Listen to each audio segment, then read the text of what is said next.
महतरम बुजुर्ग दोस्तों अजीजों, যুগ প্রতিনিয়ত দ্রুত পরিবর্তনশীল। প্রতিটি নতুন যুগ নিয়ে আসে নতুন নতুন সম্ভাবনা ও নতুন কিছু জিজ্ঞাসা। কিন্তু যন্ত্র আবিষ্কারের পর গোটা বিশ্বে যে বিপ্লব ঘটে গেছে তাতে জীবনের এমন একটি ক্ষেত্র বাকি নেই যেখানে তার ছোঁয়া লাগেনি। এই বিপ্লব জ্ঞান বিজ্ঞানের প্রতিটি শাখায় গবেষণা ও ব্যাখ্যা বিশ্লেষণের এক নতুন দিগন্ত উন্মোচন করেছে এবং জীবনের সকল ক্ষেত্রে কিছু নতুন জিজ্ঞাসার সৃষ্টি করেছে। ইসলাম ছাড়া অপর ধর্মের মূল শিক্ষার উপর দৃষ্টি বুলালে দেখা যাবে এই মহাবিপ্লবকে নিজেদের মধ্যে আত্মস্থ করে নেওয়ার কোনো যোগ্যতা তাদের মাঝে নেই। আল্লাহর ওহির পরিবর্তে মানুষের মেধাই ছিল সেই শিক্ষার মূল উৎস। এই কারণে তার মধ্যে মানব স্বভাবের প্রতি যেমন ছিল না কোনো ভ্রুক্ষেপ, তেমনি ছিল না যুগের পরিবর্তনশীল অবস্থার যথাযথ মূল্যায়ন এবং ভবিষ্যৎ সম্ভাবনাসমূহের উপর বিচক্ষণ দৃষ্টি।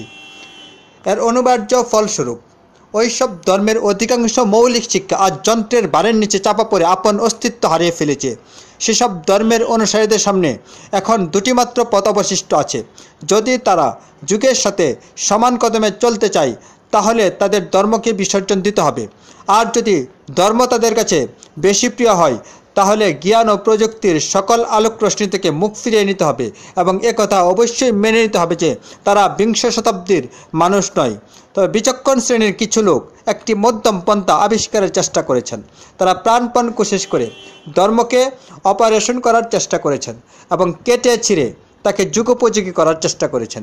কিন্তু প্রকৃতপক্ষে এই অপারেশনকৃত ধর্মকে তাদের আসল ধর্মে মনে করা মনকে ব্যর্থ সান্ত্বনা দেওয়া ছাড়া আর কিছুই নয়। বাস্তব সত্য হলো তাদের আসল ধর্ম নিশ্চিহ্ন হয়ে গেছে। এখন তাদের কাছে কেবল ধর্মের নামের বাহ্যিক খোলসটুকু ছাড়া আর কিছু অবশিষ্ট নেই। বস্তুত সেই খোলসে এক নতুন ধর্মের আত্মসত্ত্ব অনুপ্রবিষ্ট হয়ে আছে।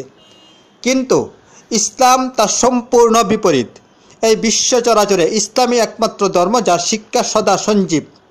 পৃথিবীতে যত বিপ্লবী ঘটুক, যুগ যতই পরিবর্তিত হোক, এটা কখনোই পুরানো হবে না। আজও সে সজীব এবং যতদিন পৃথিবীতে পট পরিবর্তন অব্যাহত থাকবে ততদিনই সে সজীব থাকবে। এর কারণ খুবই সুস্পষ্ট, কেননা এর মূলনীতি ও বিধিবিধান ভবিষ্যৎ অবস্থা সম্পর্কে অজ্ঞ মানব মস্তিষ্ক প্রসূত নয়। তার যাবতীয় শিক্ষার মূল উৎস আল্লাহর ওহী।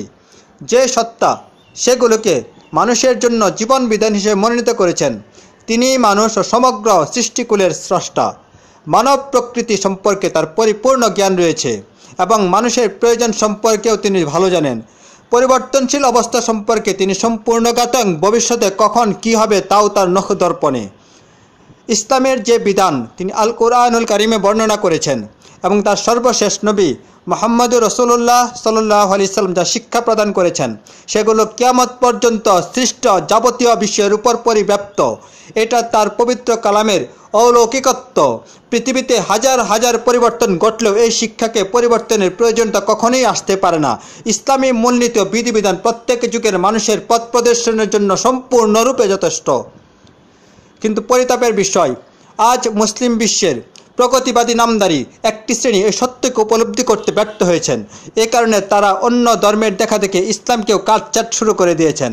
শিল্প বিপ্লবের যাবতীয় ভুল নির্ভুল বিষয়ই ইসলামের অনুকূলে একথা প্রমাণ করাকে নিজেদের ধর্মীয় দায়িত্ব বলে ধরে নিয়েছেন। এই পরিবর্তন সংকুচনের পিছনে তাদের সবচেয়ে বড় দলিল হলো শিল্প বিপ্লবের পর দুনিয়া অনেক বদলে গেছে এবং পরিবেশেও বৈপ্লবিক পরিবর্তনের ঢেউ লেগেছে। অতএব ইসলামের বিধানকে অবশ্যই পরিবর্তন করা উচিত। এই প্রেক্ষাপটে আমরা বলতে চাই যে ইউরোপীয় শিল্প বিপ্লবের ফলে জীবনের প্রতিটি শাখায় যে পরিবর্তন পরিলক্ষিত হয় তা মূলত দুই ধরনের। কিছু পরিবর্তন বর্তমান উন্নতির জন্য অত্যন্ত দরকারি। এটি ছাড়া বিজ্ঞান ও প্রযুক্তির বর্তমান অবস্থানে পৌঁছা ছিল অসম্ভব। এর কারণে পৃথিবী নতুন নতুন আবিষ্কারের সাথে পরিচিত হয়েছে। তৈরি হয়েছে বিশাল বিশাল কারখানা, নির্মিত হয়েছে বড় বড় সেতু, বেড়িবাঁধ। মানব জ্ঞানের পরিধি সম্প্রসারিত হয়েছে। শিল্প বিপ্লবের এই শাখাটি নিঃসন্দেহে প্রশংসার যোগ্য। মুসলিম বিশ্বের জন্যও এই ময়দানের সামনে অগ্রসর হওয়া একান্তই প্রয়োজন। ইসলাম এক্ষেত্রে কোনো রূপ প্রতিবন্ধকতা সৃষ্টি করেনি, কেবল এতটুকুই নয় বরং এই শক্তির সঞ্চয়কে অত্যন্ত সুনজরে দেখেছে। পক্ষান্তরে কিছু পরিবর্তন এমন যা বস্তুগত উন্নতির জন্য একেবারেই অপ্রয়োজনীয়। পশ্চিমা গোষ্ঠী এগুলোকেই অযথা শিল্প বিপ্লবের মাথায় চাপিয়ে দিয়েছে। আজ তারা নিজেদের এহেন খামখেয়ালিপনার জন্য নিজেরাই রোদন করে মরছে। অশ্লীলতা, উলঙ্গপনা, নরনারীর অবাধ মেলামেশা, গানবাদ্য, সুদ, যৌন নিয়ন্ত্রণ প্রভৃতি বিষয়গুলোর সাথে বস্তুগত বা শৈল্পিক উন্নতির সামান্যতম সম্পর্কও নেই, বরং অভিজ্ঞতা থেকে প্রমাণিত যে এগুলো উন্নতি অগ্রগতির পথে কখনো কোনো সাহায্য তো করেইনি, বরং উল্টো উন্নতি ও অগ্রগতির পথে বাধার সৃষ্টি করেছে। নৈতিকতা বিনাশী এসব বস্তু মুসলিম বিশ্বকে সতর্কতার সাথে পরিহার করে চলতে হবে। মুসলিম বিশ্বেও শিল্প বিপ্লব অবশ্যই আসা দরকার, তবে পশ্চিমা সভ্যতার যে অভিশপ্ত বিষয়গুলো তাদেরকে ধ্বংসের দ্বারপ্রান্তে নিয়ে গেছে তার থেকে পুত পবিত্র শিল্প বিপ্লব হতে হবে। দুঃখের বিষয় হলো আমাদের প্রগতিবাদী শ্রেণীরা চান ইউরোপীয় শিল্প বিপ্লবের বিন্দু বিসর্গ হেরফের না করে হুবহু যেন আমরা তা গ্রহণ করি। কার্যত যখন থেকে আমাদের সমাজে যন্ত্রের কার্যক্রম আরম্ভ হয়েছে, সেই সাথে সাথে বরং তারও পূর্ব হতে আমরা সেসব চিন্তা ও কর্মের গুমরাহের মধ্যে আকণ্ঠ ডুবে গেছি। এ কারণে তারা বিজ্ঞান ও প্রযুক্তির উন্নতির চেয়ে ইসলামকে টেনে হিচড়ে ইউরোপীয় সভ্যতা সদৃশ বানানোর পিছনেই নিজেদের শ্রম বেশি ব্যয় করছেন। পরিষ্কার বোঝা যায় এই সমস্ত ব্যক্তিরা মুসলিম বিশ্বের শিল্প বিপ্লব আর ইউরোপীয় শিল্প বিপ্লবের মাঝে কোনো পার্থক্য দেখতে চান না। আমাদের বক্তব্য হলো, আমাদের সমাজে যান্ত্রিক যুগের সূচনা দূষণীয় নয়, কিন্তু এর প্রভাবে পারিবারিক, সামাজিক, অর্থনৈতিক জীবন দ্বারাই নারী পুরুষের সম্পর্কে এবং মানুষের চিন্তার জগতে যে পরিবর্তনের কথা আপনারা বলছেন সেগুলিকে আমরা মুসলিম বিশ্বের জন্য বিষতুল্য মনে করি। এই পরিবর্তন ইসলামী জীবনধারার সঙ্গে সঙ্গতিপূর্ণ নয়। স্বয়ং পশ্চিমা সভ্যতায় আমাদেরকে শিক্ষা দিচ্ছে যে যান্ত্রিক কার্যক্রমে প্রবেশ করা সত্ত্বেও শান্তিপূর্ণ নিরাপদ জীবনযাপন করতে হলে আমাদেরকে এইসব পরিবর্তন থেকে দূরে থাকতে হবে। মরহুম ইকবাল ইউরোপীয় কালচারকে গভীরভাবে অধ্যয়নের পর লিখেছেন, ইউরোপীয় যন্ত্রের ধোঁয়া থেকে বেরিয়ে আসে কৃষ্ণ, সেটা বেশি ডাকাত। যান্ত্রিক আধিপত্য হৃদয়তন্ত্রের জন্য এক মৃত্যু সংবাদ, শালীনতা, মানবতার সবই সে করেছে ধূলিসাৎ। আর এর থেকে এমন ধারণা করা সঠিক নয় যে যান্ত্রিক সভ্যতার সাথে তার বৈরিতা ছিল এবং তিনি প্রযুক্তিগত উন্নতির বিরোধী ছিলেন, বরং ওনার বক্তব্য ছিল পশ্চিমা গোষ্ঠীর যন্ত্রের সাথে যেসব আপদ এবং অহেতুক জিনিস মানব জাতির ঘাড়ে চাপিয়ে দিয়েছে সেগুলো নিন্দনীয় বর্জনীয়। অতএব বর্তমান অবস্থায় আমাদের উচিত শিল্প বিপ্লবের মুহে পড়ে চোখ বন্ধ করে সেই সব রাস্তা গ্রহণ না করা যেগুলো ইউরোপীয়দেরকে ধ্বংসের দ্বারপ্রান্তে দাঁড় করিয়েছে, বরং পূর্ণ সতর্কতার সাথে বিজ্ঞান ও প্রযুক্তিকে গ্রহণ করতে হবে যাতে আমাদের জাতীয় ঐতিহ্য ক্ষতিগ্রস্ত না হয়।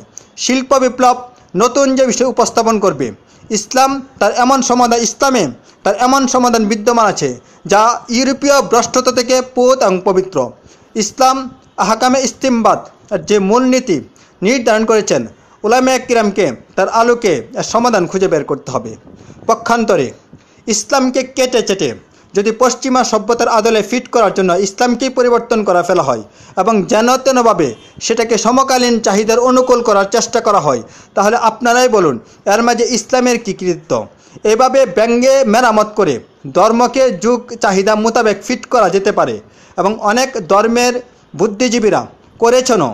আমাদের মতে এভাবে কোনো ধর্মকে টেনে হিচড়ে যুগ চাহিদা অনুযায়ী পরিবর্তন করা সেই সব বুদ্ধিজীবীদের কৃতিত্ব হতে পারে, কিন্তু এটা ইসলামের জন্য কোনো কৃতিত্ব আদৌ নয়।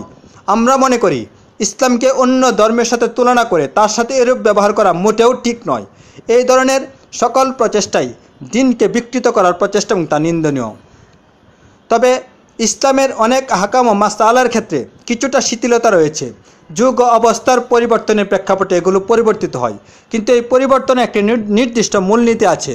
তবে ইসলামের সকল বিধানই এই মূলনীতির অন্তর্ভুক্ত নয়। মূলত কুরআন, সুন্নাহ, ইজমা উম্মত এর দ্বারা যে সকল বিধিবিধান সুস্পষ্টরূপে নির্ধারিত সেগুলো অপরিবর্তনীয় এবং কোনো যুগেই তাকে পরিবর্তন করা যায় না। আর যেসব ক্ষেত্রে যুগের পরিবর্তনের প্রভাব পড়তে পারে সেক্ষেত্রে কুরআন ও সুন্নাহ কোনো বিধান নির্ধারণ করার পরিবর্তে কিছু মূলনীতি নির্ধারণ করে দিয়েছেন, যার আলোকে প্রত্যেক যুগেই বিধান উদ্ভাবন করা যায়। অন্যথায়